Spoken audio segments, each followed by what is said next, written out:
দাঁড়ান দাঁড়ান, আগে একটু শক্ত করে সিট বেল্টটা বাইন্ধে নেই, কারণ এরপর যা হইতে যাচ্ছে, ও মাই গড। আসসালামু আলাইকুম রহমতুল্লাহ, আশা করতেছি সবাই ভালো আছেন। তো আমি একটা অটোরিকশায় চড়ে অভিসার সিনেমা হলের সামনে দিয়ে আমার একটু যাওয়ার প্রয়োজন ছিল, আমাকে একটু যাত্রাবাড়ি যেতে হয়।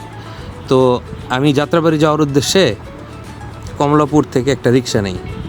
তো এই রিক্সাওয়ালা ভাই, আপনারা মানে একটু টেনে দিচ্ছে আর কি ছবিটা, ভিডিওটা, যেন আপনাদের বুঝতে সুবিধা হয়। এমন কোনো গাড়ি নেই যেই গাড়িটারে সেই বান্দায় ওভারটেক করে নাই, এবং প্রত্যেকটা ওভারটেক এত ডেঞ্জারাসলি করছে, ফাইনালি এক জায়গায় গিয়ে আবার একটু বাঝাও দিছে। তখন মনে করেন যে যাত্রাবাড়ি যেই ফ্লাইওভারটা আছে তার নিচ দিয়ে যাচ্ছিলাম, ওই জন্য মোবাইলটা রেকর্ড করার জন্য আর বাইরে রাখি নাই, কারণ বোঝেন তো ঢাকা শহর বলে কথা। তো আপনাদের এই ধরনের কোনো অভিজ্ঞতা আছে কি না? থাকলে অবশ্যই জানাবেন। বাপরে বাপ, অস্থির, ভয়ঙ্কর।